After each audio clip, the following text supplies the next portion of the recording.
اللہ تبارک و تعالیٰ کی حمد و ثنا کے بعد رب کائنات کے حضور دعا اللہ تبارک و تعالیٰ حق سچ بات کہنے کی توفیق نصیب فرمائے۔ آقائے دو جہاں حضور صلی اللہ علیہ وآلہ وسلم کی بارگاہ اقدس میں درود شریف کا نذرانہ پیش کرنے کے بعد دعا ہے اللہ تبارک و تعالیٰ حق بات سن کر دل میں راسی کرنے اس پر ہمیں عمل پیرا ہونے کی توفیق نصیب فرمائے۔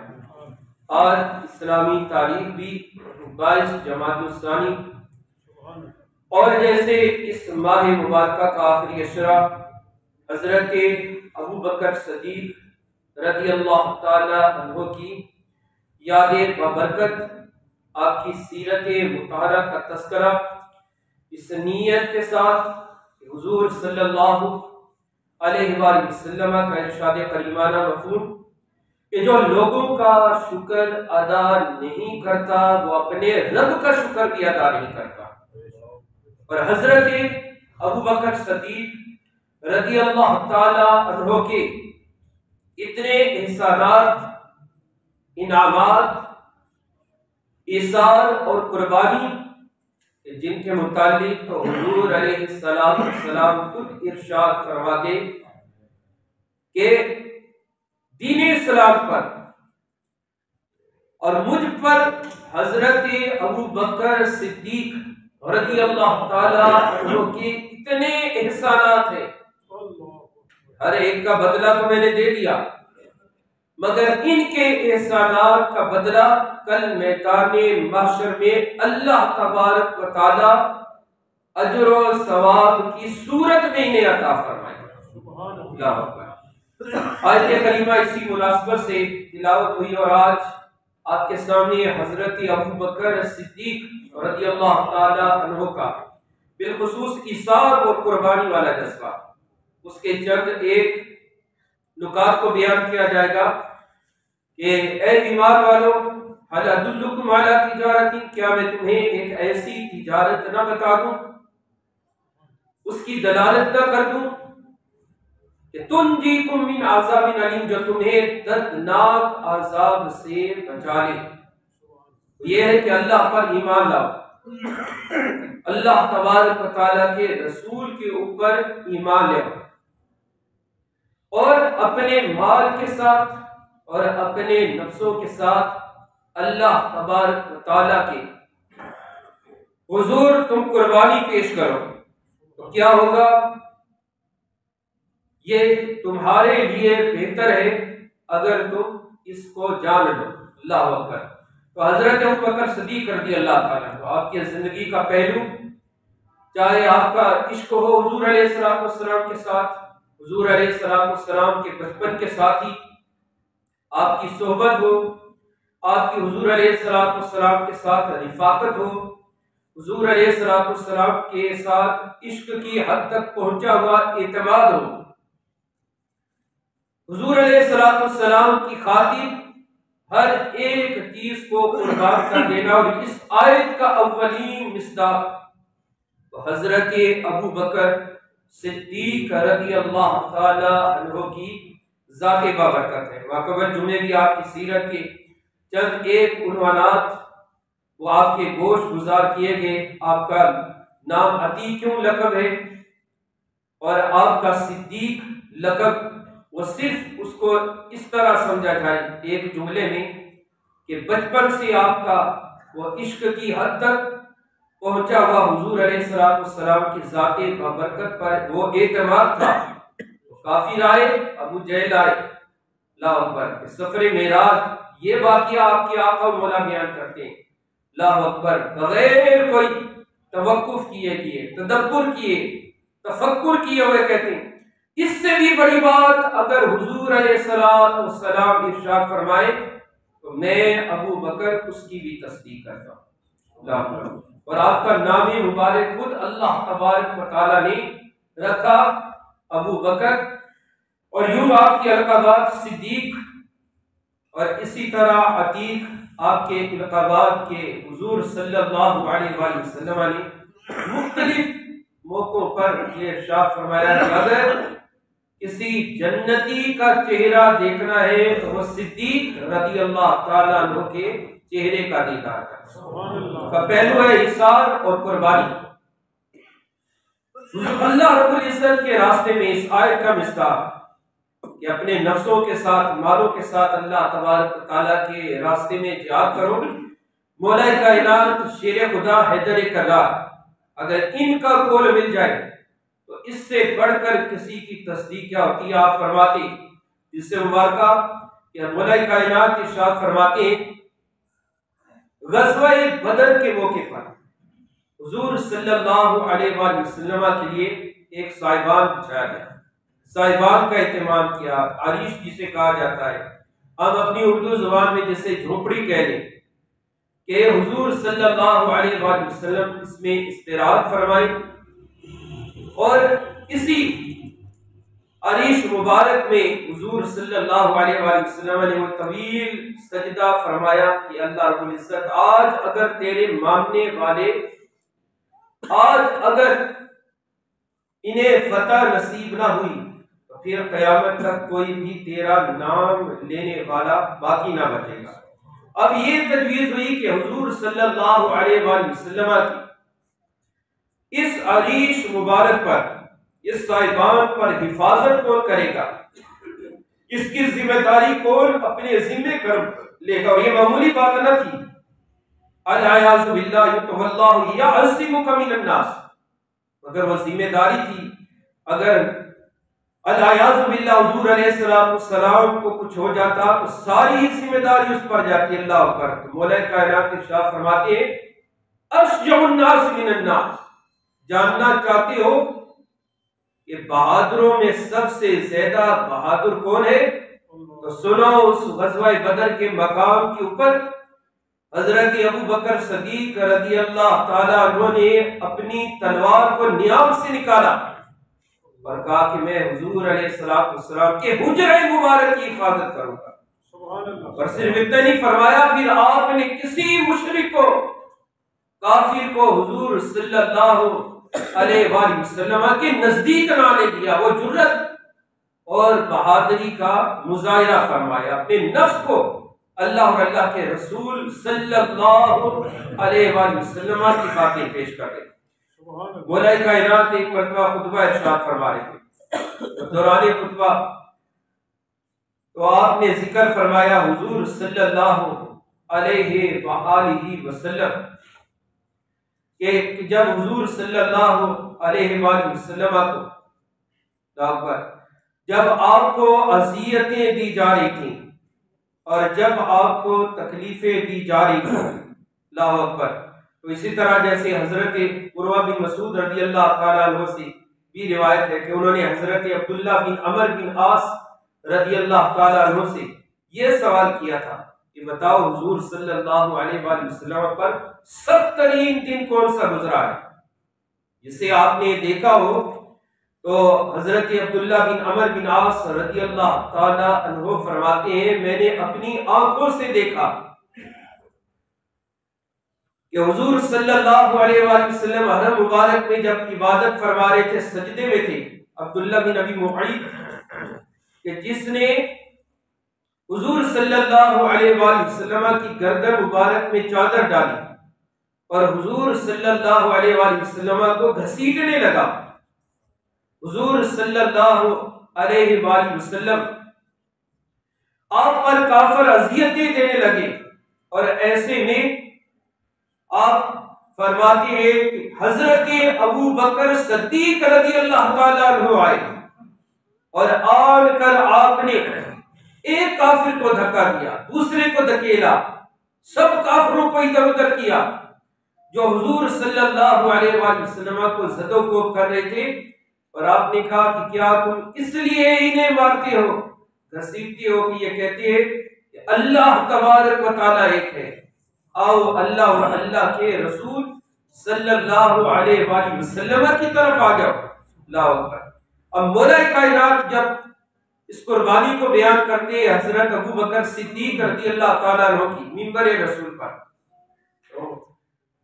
حضرت علی کرم اللہ وجہ الکریم نے اپنی چادر مبارک اپنے چہرے مبارک پر رکھ لی اور اتنا روئے کہ رونے سے آپ کی ریش مبارک وہ آنسوؤں سے تر ہو گئی. اللہ اکبر. یعنی یہ محبت تھی آپ کی حضرت ابو بکر صدیق رضی اللہ تعالیٰ سے. اور پھر مخاطب کیا ہے لوگوں، اللہ تبارک و تعالیٰ تمہیں ہدایت نصیب فرمائے. اے لوگوں سنو، کیا تم جانتے ہو کہ حضرت ابو بکر صدیق رضی اللہ تعالیٰ عنہ کا رتبہ، مقام اور مرتبہ کیا ہے؟ اللہ اکبر. تو آپ فرمانے لگے کہ آل فرعون کی مومنین جو تھے، آل فرعون کے لوگوں کی جو ایک ساتھ تھی، یعنی جو فرعون کے دور میں ایمان لے آئے تھے، یعنی وہ بھی کچھ کم نہ تھے شان والے سے، وہ جادوگر بھی تھے اور اہل ایمان بھی تھے. مگر آپ فرماتے ہیں کہ ان آل فرعون کی مومنین کی 100 ساتیں ایک طرف اور حضرت ابو بکر صدیق رضی اللہ تعالیٰ عنہ کی سات حیات ایک طرف ہے. یعنی ان کی 100 ساتوں کے برابر حضرت ابو بکر صدیق رضی اللہ تعالیٰ عنہ کی ایک سات حیات ہے. تو یوں مولا کائنات شیر خدا حیدر کرار بھی آپ کا تذکرہ فرمایا کرتے اور اشجع الناس من الناس کے لقب آپ نے حضرت ابو بکر کو عطا فرمایا. اگر یہ اپنے نفس کو اور اسلام کی خاطر پہلا خطبہ جب 38 مسلمان ہو گئے، ایمان والے ہو گئے، تو آپ کہتے ہیں کہ ہم چھپ کر عبادت کیوں کریں، علل اعلان اسلام کی دعوت کیوں نہ دیں، آزادی رائے اور خودداری ایسی اصطلاحات کو اس زمانہ جاہلیت کے لوگوں میں سے کون سمجھتا. آئے خانہ کعبہ شریف میں اور آن کر اسلام کی حقانیت میں پہلا خطبہ ارشاد فرمایا نہ ڈر ہو کر. پر یہ کوئی معمولی بات نہیں نہ تھی، سارے کافر جمع ہے، کوئی موحد اور مسلمان نہیں ہے، مگر ایسے میں اللہ تبارک و تعالیٰ حضور صلی اللہ علیہ وآلہ وسلم کی طرف بلانا.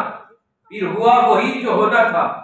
حضرت ابو بکر صدیق رضی اللہ تعالیٰ عنہ کو زد و کوب کیا، آپ کو مارا، یہاں تک کہ آپ لہو لہان ہو گئے.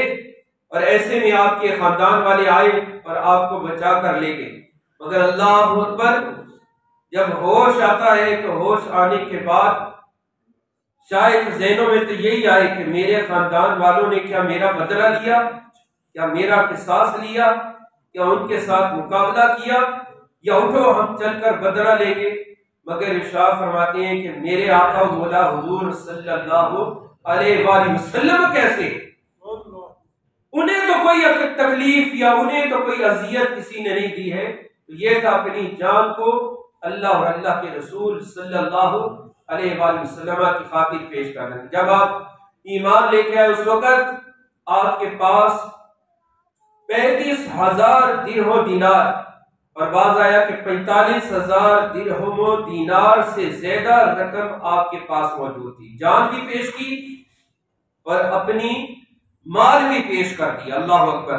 اور اسی طرح ایک غزوہ کے موقع پر آپ کا صاحبزادہ جب کافروں کی طرف سے لڑ رہا تھا تو ایمان لانے کے بعد عبداللہ بن ابی بکر کہتے ہیں کہ ابا جان، آپ اس جنگ میں کہیں مرتبہ میری تلوار کے زد میں آئے، مگر میں نے والد ہوتے ہوئے اپنا رخ، اپنی تلوار کا رخ آپ سے پھیر لیا. اللہ اکبر. تو آپ ارشاد فرماتے ہیں سن کہ اگر اس وقت جب تو کافروں کے ساتھ لڑ رہا تھا، کافروں کی طرف سے لڑ رہا تھا، اگر ایک مرتبہ بھی میری تلوار کے زد میں آتا تو میں تیری گردن کو اڑا دیتا. اسی طرح جب اتنی زائد رقم، ایک کاروباری آپ تاجر تھے اور مگر ایمان لانے کے بعد آپ نے اپنی رقم، یہاں تک کہ جب آپ ہجرت کر رہے مکہ المکرمہ سے مدینہ المنورہ کی طرف تو صرف 5,000 درہم و دینار یہ صرف آپ کے پاس موجود تھے.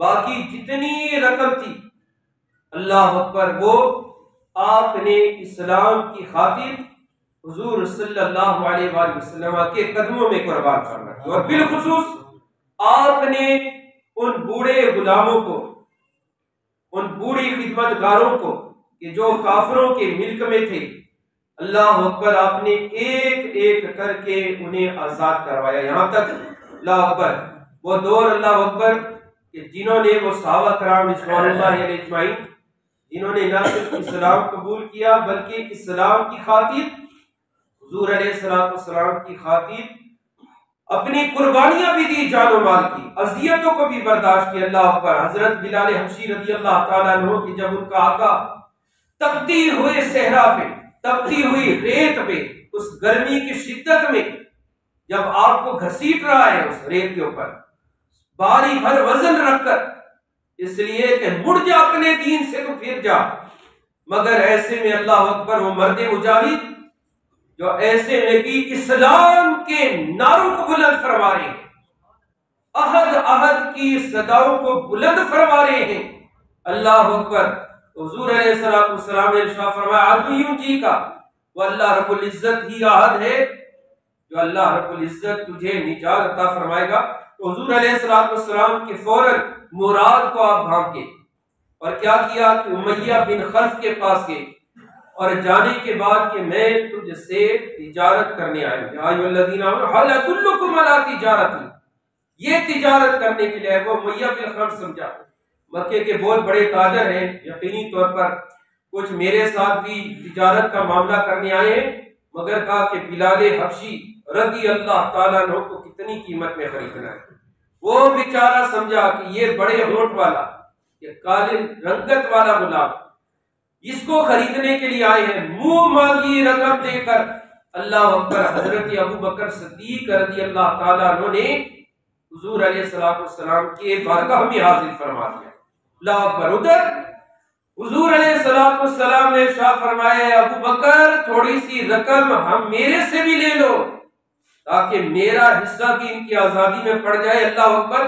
یہ تھا جواب، یا رسول اللہ صلی اللہ علیہ وسلم میرا مال اور میں بھی آپ کا غلام ہوں، اور میرا خرچ کیا ہوا یہ آپ کا ہی تو مال ہے جو آپ کے صدقے مجھے اللہ نے عطا کیا ہے، اور یہ مال بھی آپ کا ہی ہے، اللہ اکبر۔ اور پھر مسابقت حسنات آپ دیکھ لیں، حضرت عمر فاروق رضی اللہ تعالیٰ عنہ گھر کا آدھا مال لے کر حضور علیہ السلام کی بارگاہ اقدس میں حاضر ہوئے، اور یہ تھا صحابہ کا مسابقہ کے حسنات، نیکیوں میں سبقت، کوئی بغض حسد اناد نہیں، مگر کیا آج میں نیکیوں میں حضرت ابو بکر رضی اللہ تعالی عنہ سے سبقت لے جاؤں گا، مگر اللہ اکبر آپ جب آئے اور آنے کے بعد حضور علیہ السلام نے پوچھا بتاؤ اے ابو بکر گھر میں کیا چھوڑ آئے ہو؟ سنن ابو داؤد اور سنن ترمذی شریف، اللہ اکبر، وہی ہمارا ایمان اور ایقان بھی ہونا چاہیے۔ یا رسول اللہ صلی اللہ علیہ وآلہ وسلم گھر میں جو کچھ تھا سب کا سب لا کر آپ کے قدموں میں حاضر کر دیا، گھر میں کیا چھوڑ کے آئے ہو؟ اللہ اکبر، وہ عقیدہ عطا فرما دیا قیامت تک حضور علیہ السلام کی امتیوں کو کہ گھر میں اللہ اور اللہ کے رسول کو چھوڑ کر آئے ہوں، اللہ اکبر۔ اب یہاں پہ 3 روایات ہیں، ابن عساکر جیسا عظیم محدث کہ جس نے دمشق کی تاریخ پر 80 جلدوں میں کتاب لکھی ہے، آپ لگائیں کہ ان کے علم و فضل کا کیا کہنا ہوگا، اللہ اکبر۔ فرماتے ہیں اس دن حضرت ابو بکر رضی اللہ تعالیٰ عنہ نے اپنا لباس بھی اتار کر، اور جسے کہہ لیں کہ ایک قبا پہنی اور جس پر بٹن بھی نہ تھے اس کی جگہ ببول کے کانٹے لگائے، وہ تہمت جو چادر باندھی تھی، عمومی طور پر جو دیہات میں تہمت باندھی جاتی ہے اس کو ایسے گیرا لگائی جاتی ہے، مگر وہ اتنی تنگ تھی کہ گیرا نہ لگ سکتی تھی، اس کو ببول کے کانٹے لگا دیے، اور اس حالت میں حضور علیہ السلام کی بارگاہ اقدس میں آئے۔ اب آن کر دیکھا حضرت ابو بکر صدیق رضی اللہ تعالیٰ عنہ تشریف لائے، جیسے آپ حدیث جبریل میں ہے کہ نورانی شکل میں، نوجوان کی شکل میں، سفید لباس میں آئے۔ کبھی جبریل امین آتے حضرت دہیہ قلبی رضی اللہ تعالی عنہ ان کی صورت میں، کبھی ان کی لباس میں آپ آتے۔ آج دیکھا حضرت جبریل امین آئے ہیں مگر وہی لباس پہنا ہوا جو حضرت ابو بکر صدیق رضی اللہ تعالیٰ عنہ نے پہنا ہوا ہے۔ پوچھا یہ کیا ماجرا؟ اللہ اکبر! تو جبریل امین عرض کرتے ہیں کہ حضرت ابو بکر صدیق رضی اللہ تعالیٰ عنہ کو اللہ کا سلام پیش کرے۔ اللہ اکبر! اور کہے پوچھے کہ کیا وہ اللہ تبارک و تعالیٰ سے راضی ہیں؟ اللہ اکبر! تو حضرت ابو بکر صدیق رضی اللہ تعالیٰ عنہ کہتے ہیں کہ میں اپنے رب سے ناراض کیسے ہو سکتا ہوں؟ میں اپنے رب کی ہر رضا پر خوشی خوش ہوں۔ اللہ اکبر! اس موقع پر بھی خوش ہوں۔ اور پھر اللہ اکبر! جبریل امین فرماتے ہیں اللہ تبارک و تعالیٰ نے آج آسمان پر فرشتوں کو یہ حکم دیا ہے، نورانی فرشتوں، آج سارے وہی لباس پہنو جو لباس حضرت ابو بکر صدیق رضی اللہ تعالیٰ عنہ نے زیب تن کیا ہوا۔ اللہ اکبر! یہ تھا جس کو آپ سمجھے مولانا روم نے وہ بڑا پیاری بات لکھی ہے۔ وہ مولانا روم لکھتے ہیں کہ وہ ایک شخص تھا تو اپنے گھوڑے پر بیٹھا، وہ گھوڑا جب بدک جائے تو پھر اس کا کچھ اور ہی انداز ہوتا ہے، پسلیاں توڑ دو، کچھ کر لو، پھر اسے سدھارنا ذرا مشکل ہوتا ہے۔ وہ گھوڑے پر بیٹھا اپنے گھر کی طرف ہانکتا ہے تو وہ دم کی طرف پیچھے چلتا ہے، پھر ہانکتا ہے، پھر پیچھے چلتا ہے۔ صبح سے شام ہو گئی، ایک شخص گزرا عقل مند، اس نے کہا کیا ماجرا ہے کہ گھر جانا ہے مگر گھوڑے کو گھر کی طرف لے کے جاتا ہوں مگر کیا ہوتا ہے یہ پیچھے کی طرف چلتا ہے۔ اس نے کہا اللہ تیرا بھلا کرے، تو ایسا کر کہ اپنے گھوڑے کا رخ جو ہے وہ تو کر دوسری طرف اور اس کی پیٹھ کر اپنے گھر کی طرف۔ واہ! جب اس نے ایسا ہی کیا وہ کیا ہوا کہ وہ اپنے گھر کو پہنچ گیا۔ اب مولانا روم نے یہ بڑا تفصیلی واقعہ لکھا ہے تو اس کا ماخذ جو بیان کرتے ہیں، آپ ماخذ یہ بیان کرتے ہیں حضور علیہ السلام کی امتیوں، یہ تو تمہارا نفس ہے، یہ سرکش گھوڑا جو بن گیا ہے، اس نے اپنا رخ جو بدیوں کی طرف کر دیا ہے، گناہوں کی طرف، تو کیا کر اپنے گھوڑے کے رخ کو نیکیوں کی طرف کر دے۔ کہنے کا مطلب یہ ہے اللہ اکبر! آج ہم یہ پریفر کرتے ہیں، یہ کہتے ہیں کہ جتنا ہو سکے ماڈرن لباس، انگریزوں کا لباس، غیر مذہبوں کا لباس جو ہماری شادیوں کا، ہماری عام روٹین کا، روزمرہ دن اور رات کا حصہ بن چکا ہے اور اس پر ہم فخر کرتے ہیں اور ہم اپنے لباس کو بھول گئے ہیں۔ یاد رکھو کہ جب تم حضور صلی اللہ علیہ وآلہ وسلم کے کما حقہ امتی بن جاؤ گے اور حضور علیہ السلام کی سنت کے مطابق شب و روز گزارنا شروع کر دو گے تو تمہاری کیفیت یہ ہوگی کہ غلام مصطفیٰ کا جو لباس ہوگا اس لباس کے اوپر اللہ تبارک و تعالیٰ کے نورانی فرشتے بھی فخر کریں گے۔ اللہ اکبر! تو الغرض اللہ تبارک و تعالیٰ حضور کے راستے پر، حضور علیہ السلام کی محبت پر حضرت ابو بکر صدیق رضی اللہ تعالیٰ عنہ نے اپنا لباس سب کچھ قربان فرما دیا اور حضرت عمر فاروق رضی اللہ تعالیٰ عنہ پھر یہ جان گئے کہ میں کبھی بھی نیکیوں میں سبقت نہیں کر سکتا ہوں۔ تو الغرض یہ تھی صدقات حسنات، یہ اپنی جگہ کے اوپر انشاءاللہ تعالیٰ آپ کی سیرت مطہرہ کا سلسلہ آئندہ جمعے بھی جاری ہوگا۔ اللہ تبارک و تعالیٰ نے جو محبت، جو عشق حضرت ابو بکر صدیق رضی اللہ تعالیٰ عنہ کو عطا فرمایا، وہی جذبہ، وہی ایثار، وہی محبت، اس کی جھلک ہمارے قلوب و اذہان کو اللہ تبارک و تعالیٰ نصیب فرمائے۔ وما علیہ الا البلاغ۔